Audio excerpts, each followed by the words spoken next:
Breaking news, the U.S. Embassy in Moscow confirms that Russian President Vladimir Putin met with U.S. Secretary of State Rex Tillerson. Joining me live is Democratic Congressman Ted Lieu of California. He's a member of the House Foreign Affairs and Judiciary Committee. Congressman, always good to see you. Thank you for being with us. We were going to discuss Sean Spicer, but I think we have to talk about this. Interesting development. Rex Tillerson gets a meeting with Vladimir Putin at a very, very delicate time on the basis of a meeting with his counterpart, Sergei Lavrov, which apparently didn't go all that well, but took 3 hours. What do you make of this? I'm pleased that Putin is meeting with Rex Tillerson, but I have to tell you, it's going to be an interesting discussion because the Trump administration has no strategy in Syria. You have Nikki Haley saying we want regime change. You have Secretary Tillerson saying we need the people of Syria to decide if Assad should stay in power. And then you have Sean Spicer saying our policy in Syria hasn't changed. So it's not clear to me what kind of discussion this is going to be with Putin on Syria when the White House itself doesn't have its story straight. All right. Now, at some point, if there is force involved,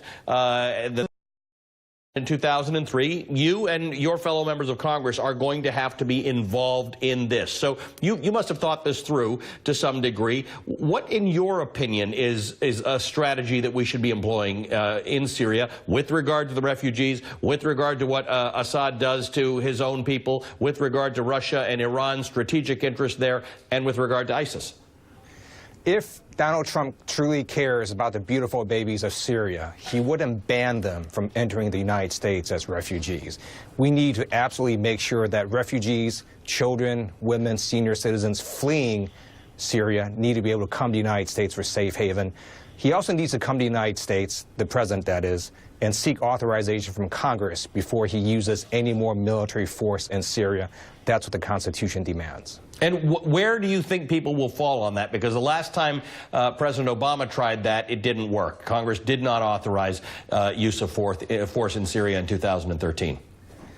That's because in a democracy, Congress, under the Constitution, is vested with the war-making powers, and the people, through their elected representatives, decided that Syria was not a critical national security interest.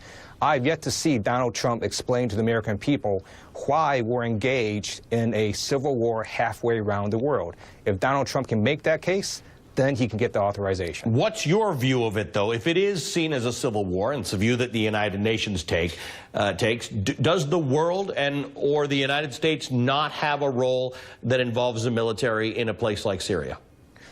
The United States has been in endless war for over a quarter of a century. I think the American people do not want to send in ground troops to Syria.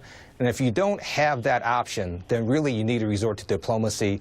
I hope there's a peaceful resolution of all the countries involved, but I think sending in a massive number of ground troops would be a very bad idea for Really Syria. Quick question then. Would you support military action in Syria if it did not involve ground troops? We do have some ground troops in there already, but if it did not involve fundamentally ground troops? As a veteran, I know we have an awesome military, but it's really stupid to use military force without a strategy. I could support the use of force, but the president needs to come forward with a strategy first. Representative, good to talk to you. Thank you for joining us. Thank you.